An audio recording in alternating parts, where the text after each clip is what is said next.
The sky over Erebos didn't have the decency to be a proper sky.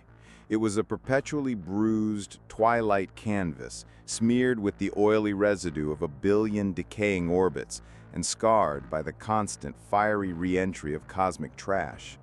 Today, a derelict freighter, probably some backwater hauler that had finally given up the ghost, was painting a searing orange streak across the bruised expanse. It was a funeral pyre for a ship, and a potential payday for the planet's grimy inheritors. For Kaelen, this was just another Tuesday. She clung to the magnetic grapple, her perch on the skeletal rib cage of a half-buried dreadnought, the Leviathan's spine, as the old-timers called it. Below her, the junkyard stretched to a horizon that was less a line and more a jagged scar of rust and ruin. This was the landscape of her life. Mountains of compacted starships, valleys carved by millennia of corrosive sludge, and plains of glittering, shattered composites. A world made of endings.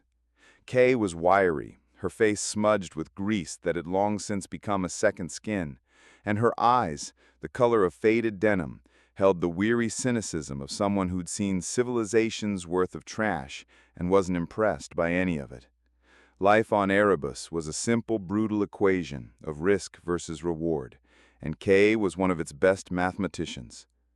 A new tremor shuddered through the Leviathan's spine, a deep groan of stressed metal that she felt in her teeth. The freighter was breaking up. This was the moment that separated the pros from the posthumously perforated. You had to predict the scatter pattern, to feel the rhythm of the fall. You had to read the dying shutters of a vessel miles above you and guess where its most valuable guts would spill. Kay had always been good at it, a talent that kept her fed, and more importantly, kept her from becoming part of the landscape. She was about to unspool her descent line, her eyes tracing the fiery debris, when a flicker of movement caught her eye. Not from the sky, but from below, in a fresh crater carved by a chunk of debris that had landed yesterday. It wasn't the frantic scuttling of scrap rats, mutated vermin that chewed on wiring, or the lumbering gait of a rival scavenger. She knew the silhouettes of all the regulars who worked this sector. This was a slow, deliberate motion, almost pathetic. Curiosity was a luxury on Erebos, one that often came with a steep price tag. Her first instinct was to ignore it. A distraction could mean missing the prime salvage from the freighter fall. It could also be a trap set by the Rust Dogs, a gang of mechanized thugs who steal the fillings from your teeth if they thought they were platinum. But the motion was strangely compelling. Against her better judgment, she adjusted her grapple and began her descent, a silent, agile spider on a metal web, her scrap pick held tight in her gloved hand. The crater was a mess of twisted plating and scorched earth, and in the center of it, half buried, was a figure.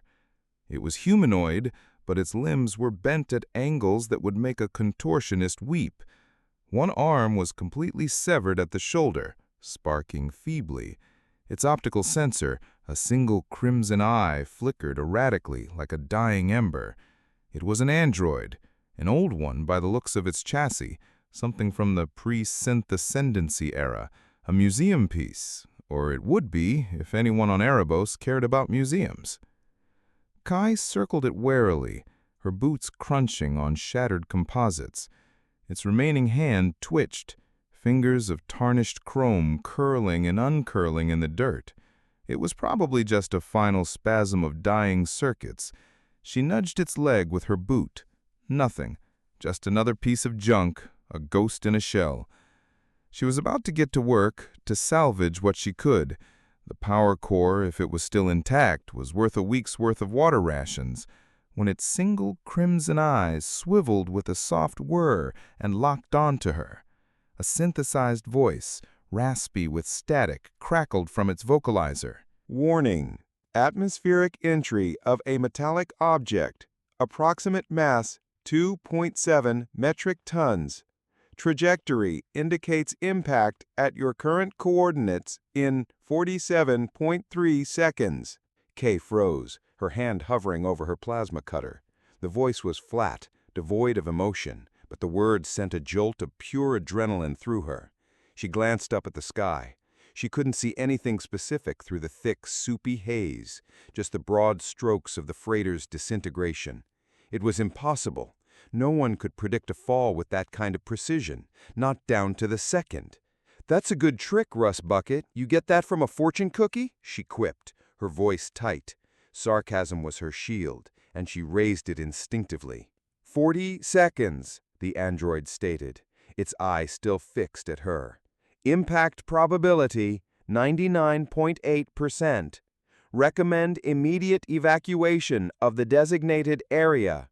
Something in its unnerving certainty, the sheer logical confidence in its tone, made the hairs on her neck stand up. It wasn't a trick. It wasn't a threat. It was a statement of fact. She was a mathematician of risk, and the android had just solved the equation for her. She scrambled, half climbing, half falling out of the crater. The metal screeched under her boots as she threw herself behind a massive discarded engine block, just as the world erupted. The ground bucked violently, throwing her against the metal. A deafening shriek of tortured atmosphere and shredding durasteel tore through the air, a sound so loud it felt solid. A colossal chunk of the freighter, a section of its primary drive assembly, slammed into the exact spot where she had been standing. The impact sent a shock wave of force and heat across the landscape, and a shower of molten shrapnel rained down in every direction, pinging off her impromptu shelter like deadly hailstones. Kay peeked over her cover, her heart hammering against her ribs so hard it felt like it was trying to escape. The crater was now a glowing molten pit, the air shimmering with intense heat. The android was gone, presumably vaporized or buried under tons of fiery metal. She had been seconds, mere seconds, from becoming a greasy smear on the face of Erebos. She looked up at the sky, then back at the inferno. The impossible had just happened, and the impossible had just saved her life. It seemed the ghost in the machine was a hell of a lot more than just a trick. It took Kay 3 full cycles to excavate the android. The work was brutal, a battle against superheated metal and the crushing weight of the new debris. She worked through the dim twilight, her flood lamp cutting a lonely sway through the gloom, driven by a strange sense of obligation. A debt was a debt, even to a pile of scrap. The impact had buried it deep, but miraculously, the engine block that had shielded her had also deflected the main force of the blast. She found it wedged under a twisted I-beam, its single red eye still faintly, stubbornly glowing. It looked even more pathetic now, a collection of broken limbs and a dented torso. She hauled it back to her workshop, a painstaking journey across a kilometer of treacherous terrain. Her home was a hollowed-out cockpit of a long-dead Republic-era fighter jet, perched precariously on a cliff of compacted refuse she called the Roost. Inside, the air hummed with the energy of her generated power, and the walls were a chaotic collage of spare parts, tools, and faded schematics. It wasn't much, but it was defensible, and it was hers. She laid the android on her workbench, the metal groaning in protest. She wasn't a mechanic, not really, but on Erebos you learned to be a little bit of everything. A little bit of an engineer, a little bit of a doctor, a little bit of a grave robber. The repairs were a nightmare. The chassis was fractured, the power conduits were frayed, and its internal systems were a chaotic mess of unknown origin. But the core processing unit, housed deep within its armored torso, seemed intact. That was the prize. That was the miracle. Replacing the severed arm proved to be the biggest challenge. Parts for a model this ancient were non-existent. After 2 days of fruitless searching, she made a dangerous trek to Scrapper's End, the only thing close to a settlement in the sector. It was a wretched hive of makeshift stalls and sullen scavengers, where a week's water rations could buy you a new power cell or a knife in the back. She traded a pristine navigation computer she'd been saving for a rainy day for a multi-purpose appendage from a decommissioned mining drone.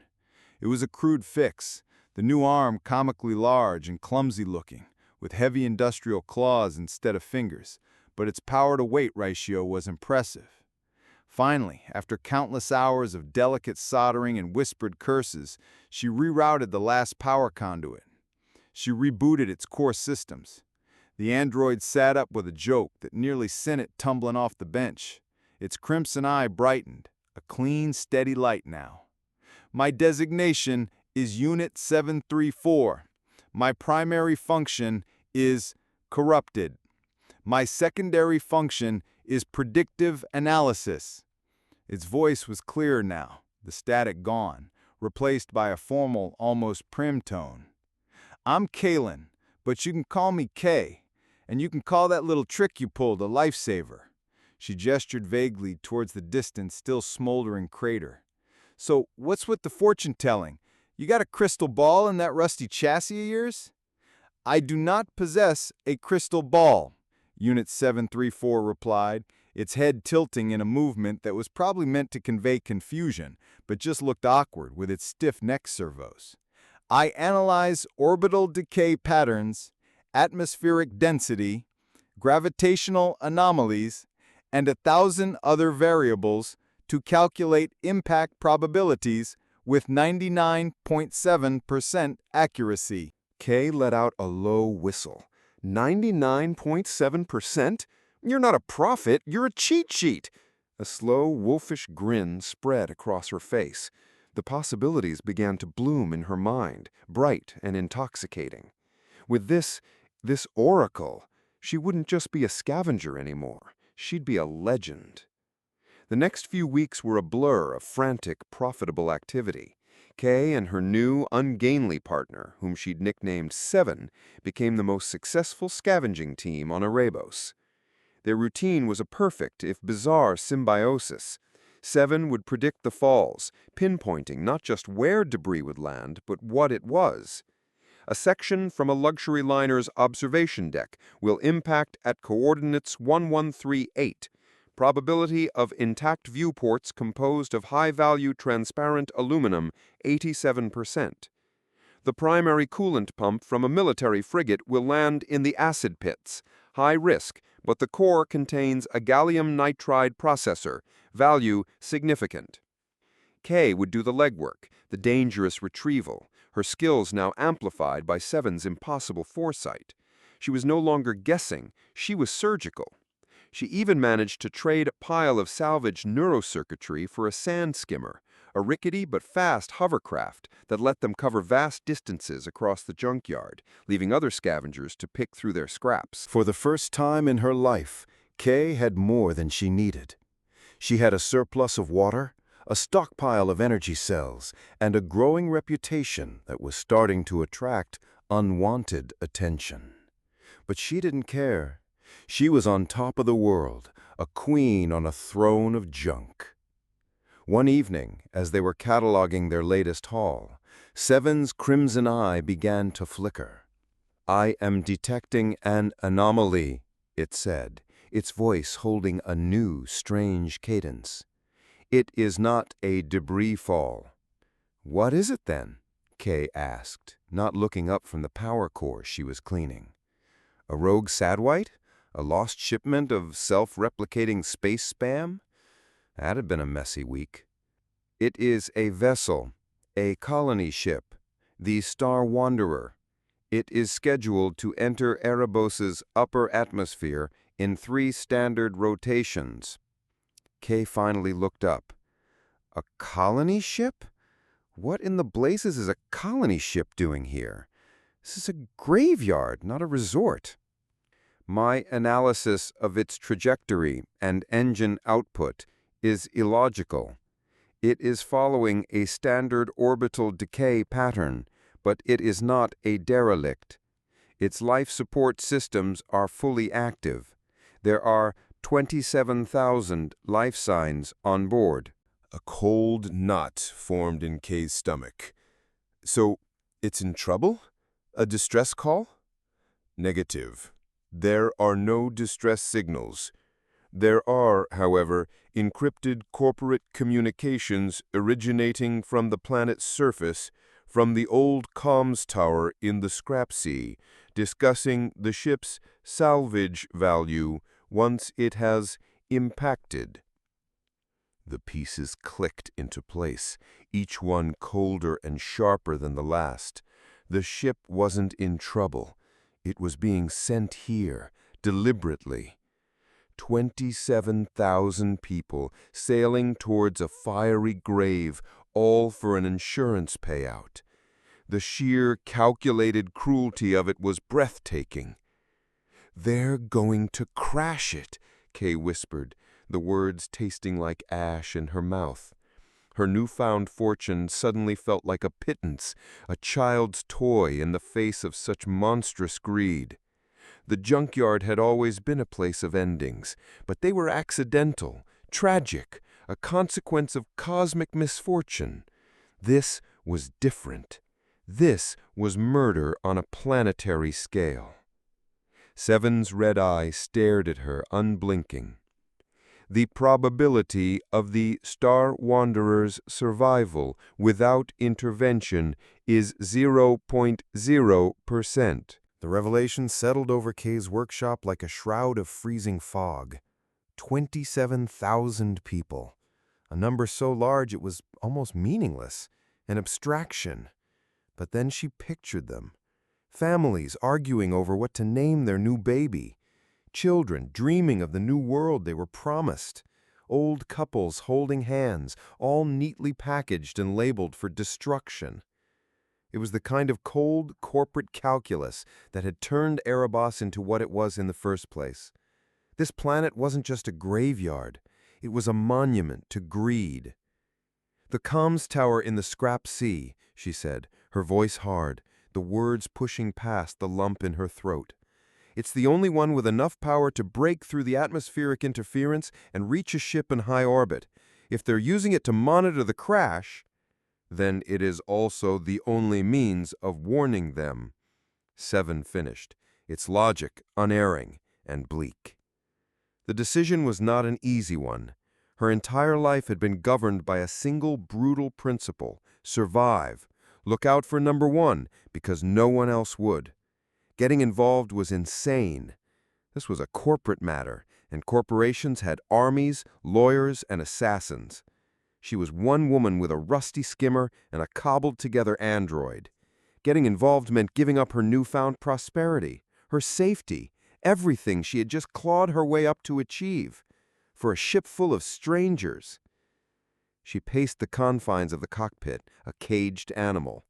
"This is not our problem, Seven. That is a subjective assessment. From a purely logical standpoint, the preservation of 27,000 lives could be considered a significant moral imperative. Since when did you get a morality chip? I do not possess one. I am merely stating the variables of your apparent emotional conflict." She stopped pacing and looked at the android. It was just a machine, but it was the machine that had saved her life. It had presented her with a fact, and she had acted. Now, it had presented her with another. She let out a long, ragged breath. Survival wasn't just about breathing. Sometimes it was about being able to live with the person you saw in the mirror. "Fine," she snarled, as if the word itself was a surrender. "We'll do the moral imperative thing. But if we end up as a greasy smear, I'm blaming you." "I will add it to my error logs," Seven stated. The scrap sea was the most treacherous region of Erebos, a vast, unstable expanse of fine metallic dust and razor-sharp shrapnel, where magnetic storms could whip up in an instant and tear a skimmer apart. And in its center, like a rusted finger pointing accusingly at the sky, was the old communications tower, a relic from a time when Erebos was a hub of interstellar trade, not its final resting place. "How long do we have?" Kay asked, already pulling on her heavy-duty scavenger gear. "The ship will reach the point of no return in approximately 31 hours. The journey to the tower, accounting for topographical hazards and probable detours, will take 28 hours at the skimmer's maximum velocity." "That's cutting it a little close, don't you think?" she grumbled, her sarcasm a familiar defense against the rising tide of panic. "Doesn't leave much time for sightseeing." "There are no designated scenic routes on my map of the sector." They loaded the skimmer with what little they had, extra power cells, a portable plasma cutter, and Seven, who was now equipped with a magnetic harness to keep it from being tossed into the unforgiving landscape. As Kay fired up the repulsor lifts, the little craft groaning in protest, she took one last look at her workshop. She was leaving it all behind for a ghost of a chance at saving a ship full of strangers. She must be going crazy. The journey was a descent into a metallic hell. The scrap sea was worse than the stories. The fine dust got into everything, clogging the skimmer's intakes and turning the air into a shimmering, abrasive fog that limited visibility to a few meters. Magnetic storms rolled in without warning, black clouds that crackled with energy, forcing Kay to navigate by instinct and Seven's constant calm stream of course corrections. Veer 17 degrees to port. A subterranean power conduit is about to rupture. No sooner had she followed the instruction than the ground behind them erupted in a shower of blue sparks and molten slag. On the second day they were being hunted. At first it was just a blip on her proximity sensor, a fast-moving contact closing from the rear. Then she saw it, a sleek black corporate skimmer, armed and armored, appearing out of the metallic haze like a shark. It was faster, better equipped, and clearly not interested in a friendly chat. "It appears our activities have been noticed," Seven observed. "You think?" Kay yelled over the whine of the engines, pushing her own skimmer to its breaking point. A volley of plasma fire stitched a glowing line across the scrap dunes to their right. What followed was a desperate high-speed chase through the metallic canyons and treacherous ravines of the scrap sea. Kay was a master of this terrain, her knowledge of the junkyard her greatest weapon. She led them through the skeletal hull of a crashed cruiser, its gaping hangar bay a shortcut through a mountain of debris. She skimmed over a lake of bubbling corrosive acid, the corporate skimmer forced to go the long way around. She used Seven's predictions to her advantage, timing a turn just as a cascade of falling scrap buried the path behind them. But the corporate agents were relentless. They were professionals. They were gaining. As the rusted spire of the comms tower finally pierced the hazy horizon, the corporate skimmer got a clean shot, its plasma bolt slamming into Kay's port engine. The skimmer lurched violently, spinning out of control and crashing into the base of a towering pile of junk just a few kilometers from the tower. Kay was thrown from the cockpit, her head hitting a metal strut with a sickening crack. Her vision swum, the world a blurry mess of rust and sky. The last thing she saw before darkness took her was the corporate skimmer landing, two figures in sleek black armor disembarking, their weapons raised. And in the sky, a new, bright star was growing larger. The Star Wanderer had begun its final descent. The target was unconventional. Vance had been on dozens of asset denial missions for transstellar dynamics, from orbital stations to rebellious asteroid mines. They were usually straightforward. Go in, neutralize the problem, get out. Clean, professional. This mission, on Erebos of all forsaken places, was anything but. The problem was a single local scavenger in a rust bucket skimmer that seemed to be held together by little more than stubbornness and grime. An insect. And yet, the insect was proving to be an infuriatingly difficult problem to swat. Vance and his partner, Lyra, had been chasing her for the better part of a day, and she had used her knowledge of this garbage heap of a planet to make them look like amateurs. He gritted his teeth as he watched her on the view screen, her skimmer weaving through a field of unstable pylons. She was good. He'd give her that. It would make neutralizing her all the more satisfying. She's heading for the old comms tower, just as the projection indicated. The old android must have intercepted our monitoring chatter. It doesn't matter what she found out, Vance growled, banking their skimmer hard to avoid a collapsing bridge of scrap. All that matters is that she doesn't reach that tower. The payout on the Star Wanderer is worth more than this entire planet's GDP. The board is not going to be happy if some junkyard rat jeopardizes that. He wasn't just thinking about the board, of course. He was thinking about the bonus. a bonus big enough to finally buy his way off missions like this, to a quiet retirement on a clean green world where the sky wasn't the color of a day-old bruise. All he had to do was stop one girl and her pet android. Their advanced tracking systems, which could lock onto a heat signature from orbit, were being constantly thrown off by the metallic dust and shifting magnetic fields. They were relying on line of sight, and the scavenger was an expert at breaking it. She used the landscape like a living thing, an extension of her will. It was maddening. But her luck had just run out. Vance lined up the shot, compensating for the wind and her erratic movements. He fired. A perfect hit on the port engine. He watched with grim satisfaction as the target skimmer spun out of control and slammed into a junk pile. Perfect. He landed their craft smoothly, the advanced inertial dampeners making the touchdown barely noticeable. He and Lyra disembarked, their sealed black armor a stark contrast to the rust-colored world around them. Their helmet displays highlighted the targets, the girl, unconscious but alive, and the android, sparking and twitching a few meters away. "Standard procedure?" Lyra asked, her plasma rifle aimed squarely at the girl's head. "Standard procedure," Vance confirmed. "No witnesses, no loose ends." He raised his own rifle, taking aim at the android. It was a strange-looking thing, old and mismatched. One of its arms was a ridiculously oversized claw. It looked like something a child would cobble together. Its single red eye swiveled to look at him. "Warning, your current course of action has a 100% probability of leading to your termination." Vance almost laughed. "Is that so? And who's going to terminate me? You? You can barely stand."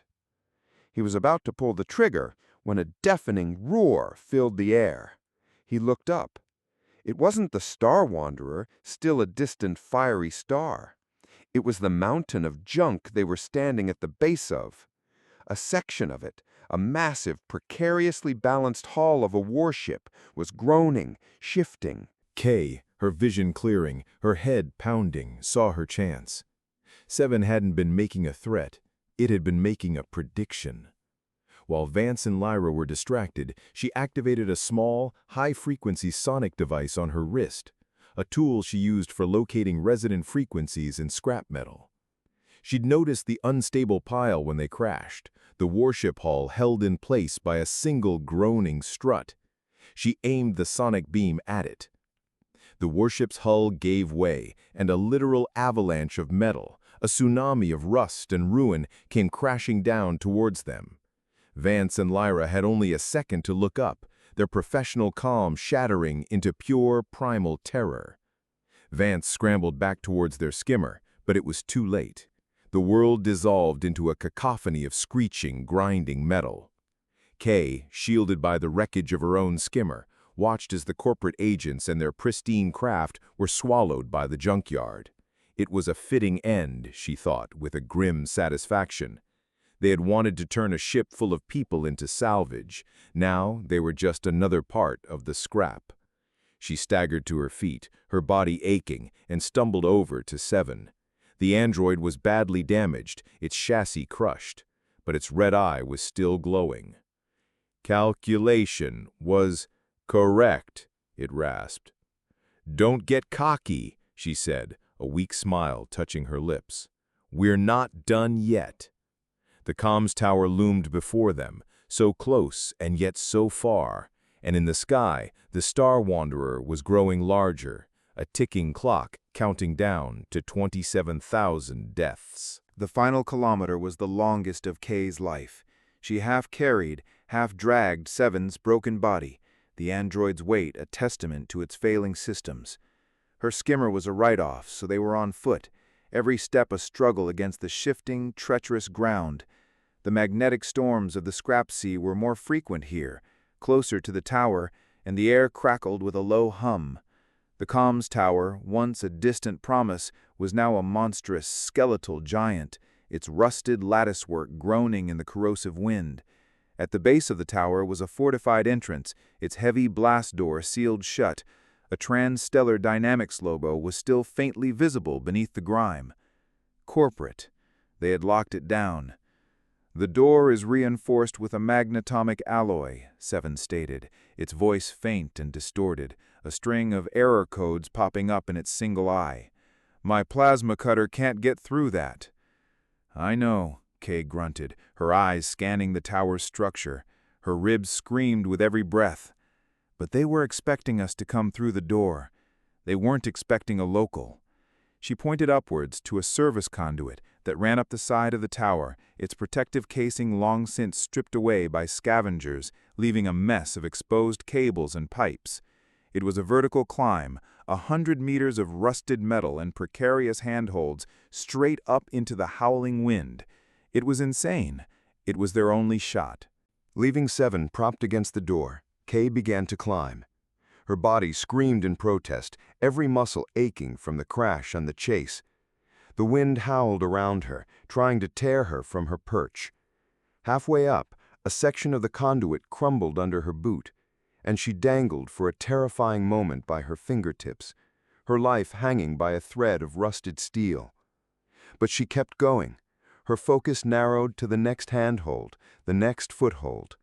She was a child of the junkyard. This was just another mountain of scrap to be conquered. She finally reached the control room, a glass bubble near the top of the spire. She shattered the reinforced window with the butt of her plasma cutter and tumbled inside. The room was humming with power, its consoles surprisingly active, displaying the telemetry of the Star Wanderer. It was so close now, a fiery flower blooming in the upper atmosphere, its heat signature painting the tactical display a bloody red. On another screen, she saw the corporate encryption protocols. They were complex, layered, a digital fortress designed to be unbreakable. She opened a comms channel to Seven through her wrist unit. "I'm in, but I can't break this encryption, Seven. It's military grade."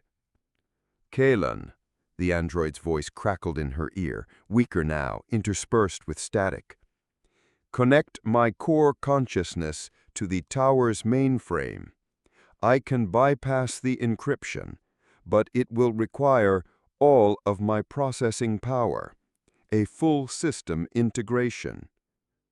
Kay understood what it was asking. It would be like pouring a glass of water into the ocean. Seven's consciousness, its personality, its very being, would be dispersed, consumed by the tower's vast network. He wouldn't just be powering the bypass, he would become the bypass. "Seven, no, there has to be another way," she pleaded, her voice cracking. "There is not.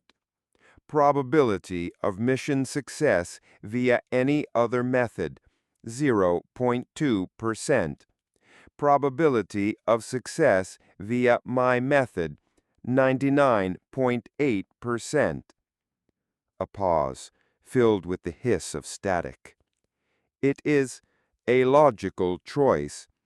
My primary function is corrupted. Perhaps this is a new function." Tears welled in Kay's eyes, hot and dirty on her grease-stained cheeks. This infuriatingly logical, ridiculously brave pile of junk had become her friend, her only friend. But he was right. She found the primary data port and with a trembling hand connected the emergency cable she had brought, the other end plugged into Seven's cranial unit far below. "It was an honor to be your cheat sheet, Kay," were the last words she heard in Seven's familiar voice. The console in front of her lit up like a supernova. The corporate encryption shattered like glass. A direct, open channel to the Star Wanderer's bridge sprang to life. "This is an unauthorized transmission," a panicked voice from the ship exclaimed. "Identify yourself." "Listen to me," Kay screamed into the microphone, her voice raw with grief and desperation. "Your approach is a trap. You are deliberately being crashed. Fire your emergency thrusters. Change your trajectory. Now!" For a heart-stopping moment, there was only static. Then the voice of the Star Wanderer's captain, firm and clear. "All hands, brace for emergency maneuver. Full power to the lateral thrusters. Get us out of this decay. Kay watched on the screen as the fiery flower in the sky changed course, its engines blazing as it fought against the pull of the planet's gravity. Slowly, agonizingly, the ship began to climb, pulling away from the point of no return. It was going to make it. They were safe. She sagged against the console, a wave of relief so powerful it almost brought her to her knees. She had done it. They had done it. She looked out at the vast, broken landscape of Erebos. It was still a graveyard. It was still her home. But something had changed. A soft, synthesized voice, no longer coming from her comms unit, but from the tower's emergency speakers, from the very air around her, spoke. It was calm, vast, and achingly familiar. Trajectory of the Star Wanderer is now stable. Probability of survival, 100%. Commencing planetary-wide debris fall analysis. Warning to scavenger crews in Sector Gamma 7. An unstable pylon thruster will collapse in 9 minutes and 14 seconds. 7 was gone, but he was also everywhere. He had become the ghost in the machine, the oracle in the tower. He was the voice of the junkyard itself. Kay smiled through her tears, a genuine, bittersweet smile. She wasn't alone anymore. And for the first time, looking out at the endless vista of scrap and ruin, she felt a flicker of something she hadn't felt in a very long time. Hope. The Junkyard Oracle was watching over them all.